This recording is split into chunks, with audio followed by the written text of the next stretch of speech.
Assalamualaikum warahmatullahi wabarakatuh. Kami dari kelompok 5 akan mempresentasikan hasil diskusi kami pada hari ini, yaitu dengan topik Menuju Sekolah Damai dengan judul Sekolahku yang Damai. Kami ada 7 anggota, yaitu Siti Fatihatul Karimah, Sri Wahyuni, Sugiyanti Nur Utami, Surani, Tri Utami, Winda Ika Anggraini, dan Ade Febri Ramadan. Dari hasil diskusi kami, capaian pembelajaran yang akan kita harapkan yaitu setelah mempelajari topik 5 ini, diharapkan mampu menganalisis apa saja ancaman dan kerentanan yang terjadi di sekolah, kemudian mampu menganalisis apa saja kapasitas yang dimiliki sekolah. Yang pertama, mulai dari diri. Di sini ada pertanyaan pemantik. Yang pertama, bagaimana lingkungan sekolah yang nyaman? Bu Siti bisa menjelaskan bagaimana lingkungan di sekolah Anda itu bisa nyaman? Menurut saya, lingkungan sekolah yang nyaman itu lingkungan sekolah yang dapat memberikan kenyamanan, ketenangan, kedamaian untuk semua warga sekolahnya, Bu. Ya, terima kasih. Kemudian, langkah-langkah apa yang Anda lakukan itu untuk mencapai sekolah yang nyaman, Bu? Untuk mencapai sekolah yang nyaman dengan memberikan kesadaran, mewujudkan kesadaran dengan cara membuat poster-poster sehingga semua warga sekolah bisa memperoleh wawasan tentang perundungan atau tentang hal-hal yang tidak baik yang bisa menimbulkan tidak perdamaian. Oh ya, terima kasih, cukup jelas. Kemudian, adakah tantangan dalam mencapai tadi yang Ibu jelaskan? Tentu saja ada, Bu, karena untuk menciptakan kesadaran itu tidak mudah, harus melalui berbagai tahap sehingga semua warga sekolah itu bisa sadar dan dapat menciptakan perdamaian di sekolah. Begitu, Bu. Oh, ya. Oke, terima kasih Bu Siti. Kemudian yang selanjutnya ada aktivitas. Nanti di sini akan dijelaskan oleh Pak Ade Febri Ramadan. Untuk Pak Ade, disilakan. Terima kasih Bu Tri Utami. Selanjutnya aktivitas kita adalah melakukan permainan, yaitu permainan sekolahku. Dalam permainan ini, kita akan melakukan perhitungan R, yaitu resiko, dengan cara rumus di samping, yaitu A, yaitu ancaman, dikali KR, yaitu kerentanan, dan dibagi K, yaitu kapasitas. Nanti teman-teman akan memilih satu kartu. Setiap memilih satu kartu akan dihitung 1 poin. Nanti penentuan keberhasilan permainan ini adalah jika R kecil daripada K dibandingkan K. Baik, kita akan langsung masuk permainan ya. Pertama kita akan memilih kartu ancaman. Bu Winda. Iya, Pak. Dari ketiga kartu ancaman yang ada di depan, bisa Ibu pilih kartu ancaman mana saja yang terjadi di sekolah Ibu. Yang terjadi di sekolah saya itu ancaman media sosial dan pengaruh lingkungan, Bapak. Ya, alasannya kenapa, Ibu? Untuk yang media sosial itu karena media sosial sangat berpengaruh pada siswa, banyak digunakan siswa pada zaman era modern saat ini. Nah, untuk yang pengaruh lingkungan itu karena lingkungan juga sangat berpengaruh itu karena pergaulan siswa. Baik, setelah kita memilih kartu ancaman, Ibu Winda telah memilih 2 kartu ancaman. Selanjutnya kita akan memilih kartu kerentanan. Di sini telah ditampilkan 5 buah kartu kerentanan yang terjadi di sekolah. Silakan Ibu Winda pilih kartu mana saja yang terjadi, Bu. Kartu perundungan, Bapak. Alasannya, Bu, kenapa? Karena pada kasus siswa yang saling mengejek atau membuli siswa yang lainnya itu sangat banyak. Oke, terima kasih Ibu Winda telah memilih 1 kartu. Selanjutnya kita akan memilih kartu kapasitas. Dari keempat kartu kapasitas yang ada di depan, kartu mana saja yang telah Ibu laksanakan di sekolah Ibu? Yang telah dilaksanakan di sekolah saya itu kesadaran, Bapak. Kesadaran siswa itu sangat penting bahwa pembulian tersebut tidak boleh dilakukan. Baik, terima kasih Ibu Winda. Kita lanjutkan untuk menyusun kartunya. Kita di sini menyusun kartu A, KR, dan K. Yang mana media sosial dan pengaruh lingkungan untuk kartu A, perundungan untuk kartu KR, dan kesadaran untuk kartu K. Baik, disusun kartunya menurut rumusan yang tadi.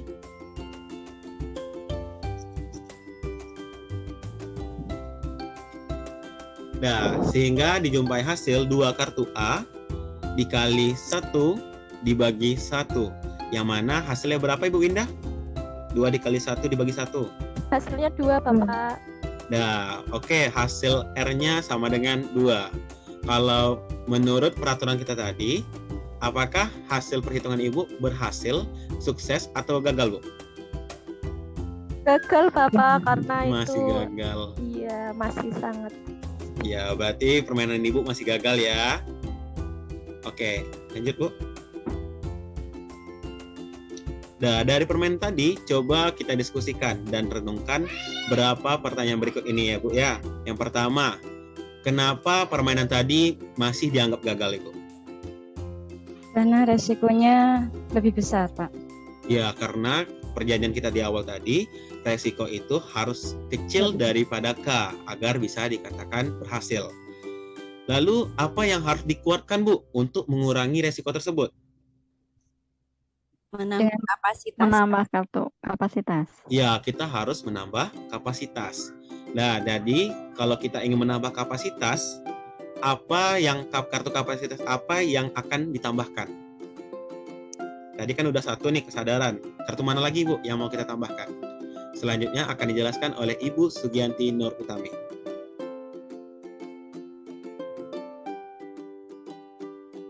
Menjaga sekolah tetap damai. Untuk menjaga kedamaian sekolah, kita harus meningkatkan kapasitas dan mengurangi kerentanan, yaitu R. Dengan demikian resiko menjadi kecil. Tadi kita sudah bermain A kali R dibagi K itu sama dengan resiko.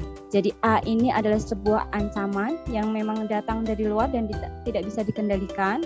R itu kerentanan internalnya yang bisa kita kendalikan, yaitu meliputi kurangnya wawasan, kesadaran, keterampilan, dan titik-titik lemah yang perlu perbaikan. Di sini untuk K-nya yaitu kapasitas, kesadaran, kebijakan, fasilitas, praktik baik. Jadi tadi untuk R-nya itu harus lebih kecil dari kapasitas.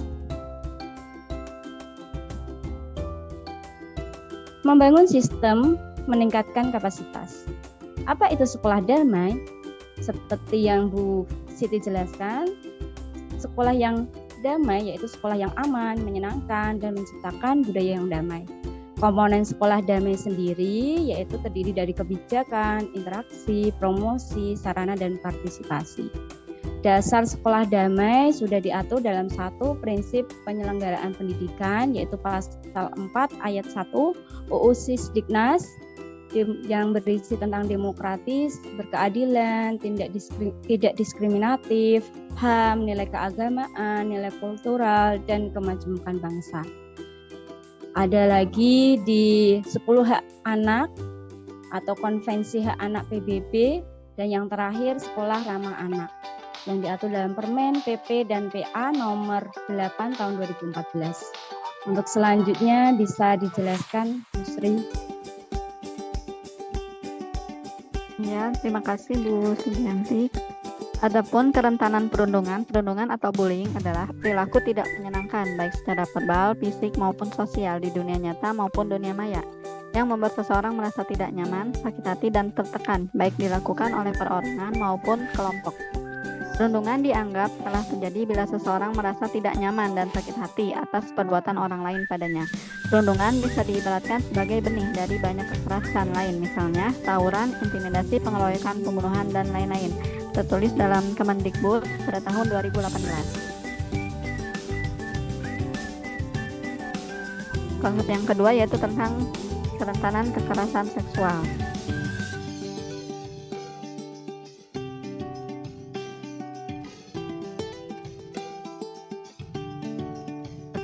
Adapun kerentanan dalam hal kekerasan seksual yang kiranya menjadi bagian yang harus diperhatikan oleh dunia pendidikan. Karena anak-anak gemilang adalah anak-anak yang dibesarkan dengan penuh kasih sayang, bukan dengan kekerasan, apalagi kekerasan seksual. Selanjutnya akan dijelaskan oleh Bu Surani. Iya, terima kasih. Ada kerentanan, diskriminasi, dan intoleransi. Diskriminasi, pembatasan, pelecehan, atau pengucilan secara langsung ataupun tidak berdasarkan perbedaan agama, suku, ras, etnik, kelompok, golongan, status sosial, status ekonomi, dan aspek kehidupan lainnya. Pemaksaan memaksa pihak lain berperilaku secara spontan, baik melalui tindakan atau tidak bertindak, dengan menggunakan ancaman, imbalan, atau intimidasi atau bentuk lain. Mengajarkan kebencian, membenci karena agama. 1 dari 4 anak dibully karena agamanya. 13,5% siswa mempertimbangkan agama dalam memilih teman.